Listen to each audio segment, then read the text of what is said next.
Hi hello student, hello everyone, কেমন আছো প্রত্যেকে? আই হোপ প্রত্যেকে ভালো আছো। সো স্টুডেন্ট, আজকে আমরা ক্লাস 10 এর মাধ্যমিকের যে এবিটি টেস্ট পেপার বেরিয়েছে সেটা থেকে আমরা ফিজিক্যাল সায়েন্সের পেজ নম্বর 99 সলভ করব। ওকে, তো চলো এক এক করে প্রত্যেকটা হচ্ছে অ্যানসার করা যাক এবং প্রত্যেকটার এক্সপ্লেনেশন একটু একটু করে দেখা যাক। ঠিক আছে, তো দেখো একদম ফার্স্টে আমাদের বিভাগ ক তে আমরা এসেছি। বিভাগ ক তে আমাদের কি আছে? এমসিকিউ, যেখানে আমরা হচ্ছে এক এক করে এমসিকিউ গুলো করব।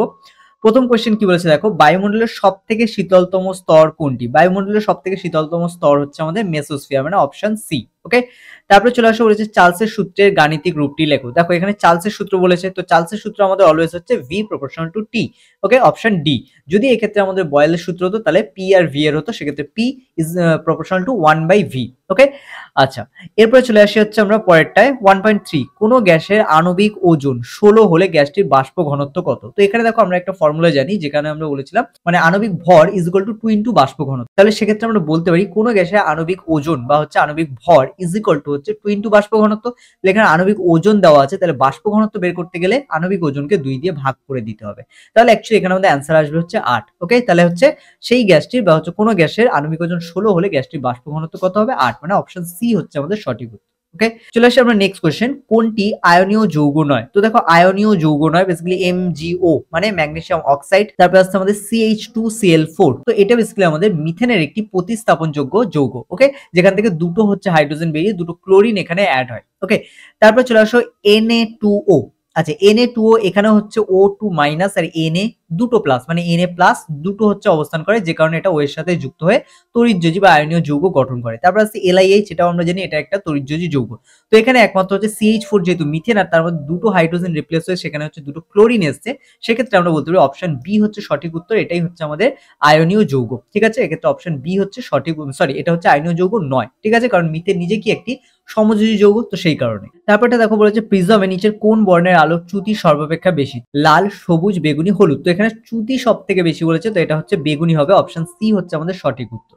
নেক্সট চলে আসো, মোটর গাড়ির হেডলাইটে ব্যবহৃত হয় উত্তল দর্পণ, অবতল দর্পণ, সমতল দর্পণ, উপবৃত্তীয় দর্পণ। তো দেখো এখানে উপবৃত্তীয় জায়গায় যদি অধিবৃত্তীয় থাকতো সেক্ষেত্রে ওটাই আমরা রাইট দিতাম, কিন্তু যেহেতু উপবৃত্তীয় বলেছে সেক্ষেত্রে আমরা এটা দেবো না, সেক্ষেত্রে আমাদের অবতল দর্পণ হচ্ছে মোটর গাড়ির হেডলাইটে ব্যবহার করা হয়। ওকে, এখানে তোমাদের হচ্ছে এই কোয়েশ্চেন হেডলাইট না দিয়ে তোমাদের ভিউ ফাইন্ডার দিতে পারে, মানে হচ্ছে যে কোনো গাড়ির পাশে যে আয়নাটা তোমরা দেখতে পাও ড্রাইভারের পাশে বা হচ্ছে অন্য সিটের পাশে হচ্ছে সামনের দুদিকে দুটো আয়না থাকে, তো এইগুলো কিন্তু বলা হয় ভিউ ফাইন্ডার। তো এই ভিউ ফাইন্ডার আসলে সেটা কিন্তু থাকে উত্তল দর্পণ, কিন্তু এটা যেহেতু হচ্ছে হেডলাইট দিয়েছে তো হেডলাইটের ক্ষেত্রে এটা অবতল দর্পণ থাকে। ওকে, তো নাও এবার চলে আসি আমরা হচ্ছে পরেরটায়, বলেছে অ্যামমিটার পরিমাপ করে। অ্যামমিটার দ্বারা কি পরিমাপ করা হয়?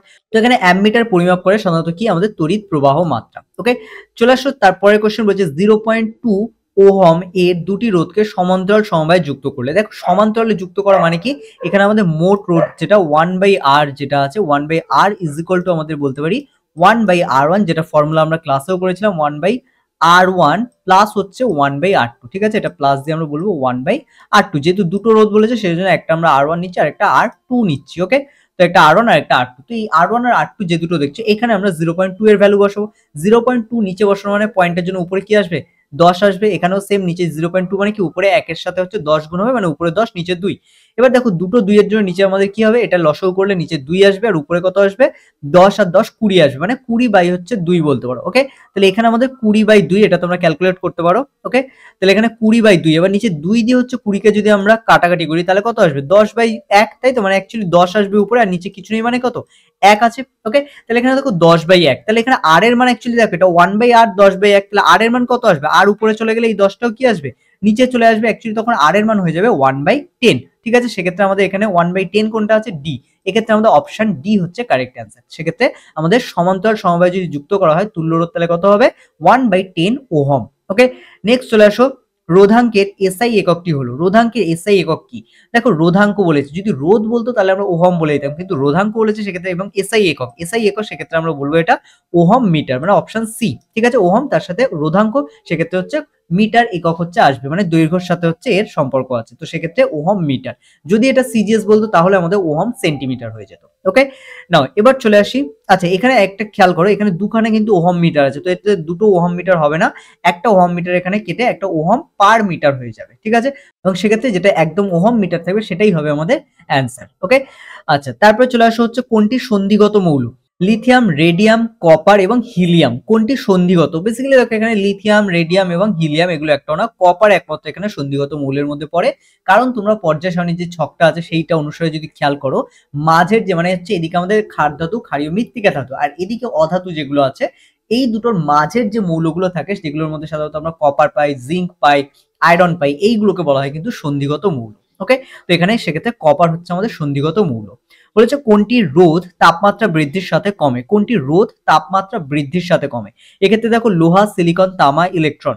তাহলে রোধ তাপমাত্রা বৃদ্ধি যত হয় তত কমে। এক্ষেত্রে আমাদের একটা কনসেপ্ট যদি মাথায় থাকে তাহলে আমরা অ্যান্সারটা খুব ইজিলি করতে পারি, সেটা হলো অর্ধপরিবাহী। দেখো অর্ধপরিবাহী হচ্ছে আমাদের সিলিকন বা জার্মেনিয়াম, তো এক্ষেত্রে সিলিকন অ্যান্সার আছে। তো এক্ষেত্রে সিলিকন হচ্ছে অর্ধপরিবাহী, যেটা তাপমাত্রা যত বৃদ্ধি পায় রোধ তার তত কমতে থাকে, সেক্ষেত্রে আমাদের অ্যান্সার হবে বি, সিলিকন। দেন চলে আসো আমাদের তড়িৎ বিশ্লেষ্যের মধ্যে কারা তড়িৎ পরিবহন করে? তো এখানে হচ্ছে আয়ন, প্রোটন, নিউট্রন এবং ইলেকট্রন। তো সেক্ষেত্রে আমাদের তড়িৎ বিশ্লেষ্য যে হচ্ছে ভোল্টামিটারের মধ্যে করা হয়, সেখানে আয়ন বেসিক্যালি আমাদের তড়িৎ পরিবহন করে, যেখানে আমরা Na+, Cl- বা এই ধরনের যে হচ্ছে বা এই ধরনের যে আয়নগুলো গঠিত হয় তারাই কিন্তু তড়িৎ পরিবহন করে, অ্যানোড থেকে ক্যাথোডে যায় এবং ক্যাথোড থেকে অ্যানোডে আসে এইভাবে। তো না এবার চলে আসি আমরা, তারপরে বলেছে বক্সাইট কোন ধাতুর আকরিক? তো এখানে আমরা জানি বক্সাইট হচ্ছে অ্যালুমিনিয়ামের আকরিক। ওকে, তারপর হচ্ছে ফল পাকাতে নিচের কোনটি ব্যবহৃত হয়? ইথেন, মিথেন, ইথিলিন এবং অ্যাসিটিলিন। তো এখানে হচ্ছে ইথিলিন, ঠিক আছে, এটা হচ্ছে ব্যবহৃত হয়, ইথেন নয়, ইথিলিন, এটা খেয়াল রাখতে হবে, এটাকে গ্যাসীয় হরমোনও বলা হয়। ওকে, সেই কারণে ফল পাকাতে আমাদের ইথিলিন ব্যবহার করা হয়। তারপরে দেখো বলেছে HCl এর সংস্পর্শে সাদা ধোঁয়ার সৃষ্টি হয়। ঠিক আছে, HCl এর সংস্পর্শে কোন গ্যাস বা হচ্ছে কোন যৌগটি HCl এর সংস্পর্শে এসে সাদা ধোঁয়া সৃষ্টি করে? এখানে আমাদের অ্যান্সার হবে অ্যামোনিয়া। ঠিক আছে, কারণ দেখো অ্যামোনিয়া হচ্ছে HCl এর সাথে বিক্রিয়া করে অ্যামোনিয়াম হাইড্রোক্সাইড উৎপন্ন করে, আর এটা সাদা ধোঁয়া কেন বলা হচ্ছে? এখানে হচ্ছে কঠিন একটা কঠিন পদার্থ উৎপন্ন হয় যেটা সাদা ধোঁয়ার আকারে হচ্ছে, কারণ এগুলো এত সূক্ষ্ম সূক্ষ্ম কঠিন পদার্থ হয় যেটা সাদা ধোঁয়ার আকারে দেখতে হয়। ওকে, নেক্সট চলে আসি আমরা হচ্ছে বিভাগ খ। বিভাগ খতে কি দেওয়া আছে দেখো, বলেছে চার্লস ও বয়েলের সূত্রে ধ্রুবক রাশি কোনটি? দেখো চার্লসের সূত্রে ধ্রুবক দুটো, বয়েলের সূত্রে ধ্রুবক দুটো, কিন্তু দুটোর ক্ষেত্রেই কোনটা ধ্রুবক, মানে একটাই দুটোর মধ্যে কমন আছে, কোনটা? সেটা হলো গ্যাসের ভর, কারণ গ্যাসের ভর হচ্ছে চার্লসের সূত্র এবং বয়েলসের সূত্র দুটোতেই কিন্তু ধ্রুবক। ওকে, নেক্সট চলে আসো, বলেছে 30 ডিগ্রি সেলসিয়াস ও 300 কে এর মধ্যে কোনটির উষ্ণতাটি অধিক? আচ্ছা, কোন উষ্ণতাটি অধিক? তো এখানে দেখো 30 ডিগ্রি মানে কি, আমরা এটা কেলভিনে নিতে গেলে কত হয়ে যাবে? 303, কারণ 273 এর সাথে 30 যোগ করলে 303 কেলভিন, কিন্তু এটা সেক্ষেত্রে 300, সেক্ষেত্রে 303 আর 300 এর মধ্যে আমাদের কোনটা বেশি? অবশ্যই 30 ডিগ্রি সেলসিয়াস, সেক্ষেত্রে আমাদের অ্যান্সার কত হবে? 30 ডিগ্রি সেলসিয়াস। নিচে অবশ্যই এটা করে দেওয়া আছে, একবার চোখ বুলিয়ে নিও। ওকে, নেক্সট চলে আসো হচ্ছে দুষ্ট মৌল কাকে বলা হয়? তো দেখো হাইড্রোজেনকে দুষ্ট মৌল বলা হয়, কারণ কি এটি পর্যায় সারণীর 1 নম্বর এবং 17 নম্বর শ্রেণী, মানে 1 নম্বরের যে ক্ষার ধাতু থাকে তাদের সাথে এবং 17 নম্বরের যে হ্যালোজেন মৌল থাকে তাদের সাথে সাধারণত এদের সাদৃশ্য দেখা যায়, মানে এদের বৈশিষ্ট্যের অনেক সামঞ্জস্য দেখা যায়। তো সেই কারণে হাইড্রোজেন একমাত্র মৌল যেটা হচ্ছে এই ধরনের দু ধরনের হচ্ছে ধর্ম প্রকাশ পায় বা দু ধরনের ধর্ম প্রকাশ করে, সেই কারণে আমরা হাইড্রোজেনকে বলতে পারি দুষ্ট মৌল। ওকে, তারপরে বলেছে নিচের কোনটি সত্য তা আচ্ছা সত্য বা মিথ্যা লেখো। গ্যাসের চাপ কে ভুজ এবং পিভি কে কোটি ধরে? ঠিক আছে, ভুজ আর কোটি বলেছে, তো এক্ষেত্রে দেখো ধরে যে লেখচিত্র পাওয়া যায় তার প্রকৃতি পিভি অক্ষের সমান্তরাল একটি সরল রেখা, এক্ষেত্রে বিবৃতিটি সত্য না মিথ্যা? তো এক্ষেত্রে অবশ্যই সত্য, কারণ এখানে পিভির সাথে পি এর বা পিভির সাথে যদি আমরা ভি এর লেখচিত্র নিতাম তাহলে এটা অবশ্যই হচ্ছে নিচের যে মানে এক্স অক্ষ, ঠিক আছে, তার সাথে এটা সমান্তরাল একটি সরল রেখা অঙ্কন করতো। ওকে, সেক্ষেত্রে বিবৃতিটি সত্য।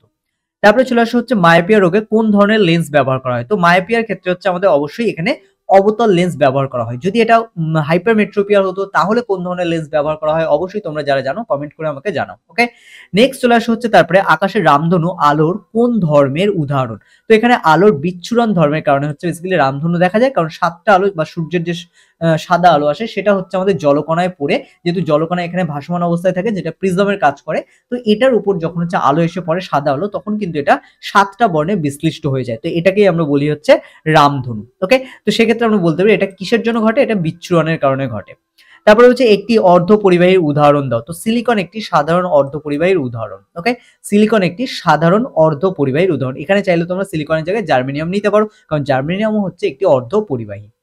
নেক্সট চলে আসো ডান স্তম্ভের সঙ্গে বাম স্তম্ভের মেলানো। কি বলেছে দেখো, সমযোজী বন্ধন যুক্ত অণু। তো সমযোজী কাদের মধ্যে দেখা যায়? এখানে হাইড্রোজেনের মধ্যে, কারণ দুটো হাইড্রোজেন সমযোজী বন্ধনের দ্বারা যুক্ত হয়। জলের তড়িৎ বিশ্লেষণ, জলের তড়িৎ বিশ্লেষণ এখানে প্ল্যাটিনাম তড়িৎদ্বার ব্যবহার হয়, তাহলে এটার সাথে 4 হচ্ছে। ক্ষার ধাতু, ক্ষার ধাতু এখানে কোনটা? এখানে পটাশিয়াম হচ্ছে ক্ষার ধাতু, মানে দুয়েরটা। আর নোবেল গ্যাস এখানে হচ্ছে আর্গন, মানে একদম প্রথমটা। ঠিক আছে, এয়ার। তো এখানে নিচে আমাদের অ্যান্সার গুলো দেওয়াও আছে, এটার সাথেও তোমরা একবার ম্যাচ করে নিতে পারো পুরোটা। ওকে, নেক্সট চলে আসি আমরা হচ্ছে পরের কোয়েশ্চেনে। দেখো কি বলা হচ্ছে, সূর্যের মধ্যে কোন নিউক্লিয় বিক্রিয়া সংঘটিত হয়? তো সূর্যের মধ্যে নিউক্লিয় ফিউশন বিক্রিয়া সংঘটিত হয়, যেখানে হাইড্রোজেন পরমাণু একত্রিত হয়ে হিলিয়াম তৈরি করে এবং প্রচুর পরিমাণে শক্তি উৎপন্ন করে, এবং সূর্যের যে শক্তি তার উৎসও কিন্তু এটাই। এর মধ্যে যে নিউক্লিয় সংযোজন বা নিউক্লিয় ফিউশন, এখানে নিউক্লিয় ফিউশন মানে কি, নিউক্লিয় সংযোজন বাংলায় বললে। তো এই যে বিক্রিয়াটা হয় এর ফলে প্রচুর শক্তি তৈরি হয়, ঠিক আছে। তারপর হচ্ছে তেজস্ক্রিয়তার এসআই একক কি, তো তেজস্ক্রিয়তার এসআই একক হলো বেকারেল, ওকে। আর বেকারেল মানে কি, এটাও দেওয়া আছে যে প্রতি সেকেন্ডে কোনো তেজস্ক্রিয় পদার্থের মধ্যে দিয়ে কি পরিমাণ তেজস্ক্রিয় অণু ক্ষয় হয় বা কি পরিমাণ তেজস্ক্রিয় অণু বেরোয়, সেটাকেই হচ্ছে এটা নির্দেশ করে।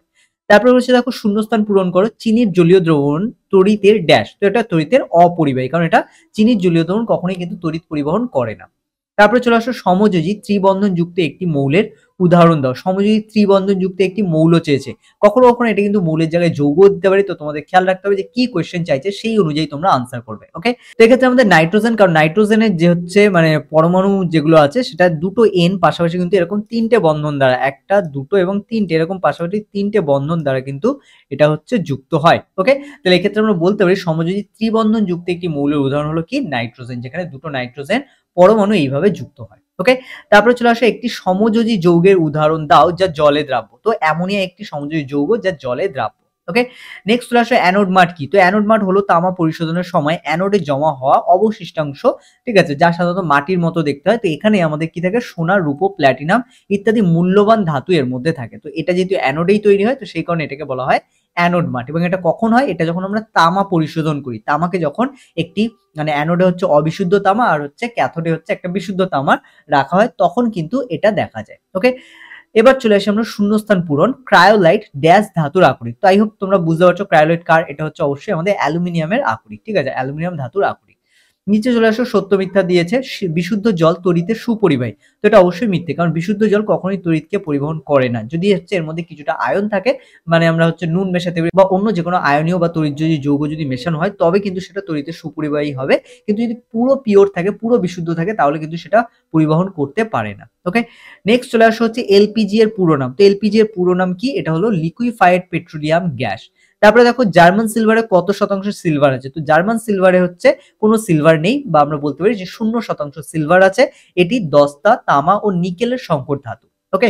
তারপরে চলে আসে কোন ধাতু কাঁসা ও পিতল উভয়ই আছে, তো এখানে তামা ধাতুটি হচ্ছে কাঁসা এবং পিতল উভয়তেই আছে।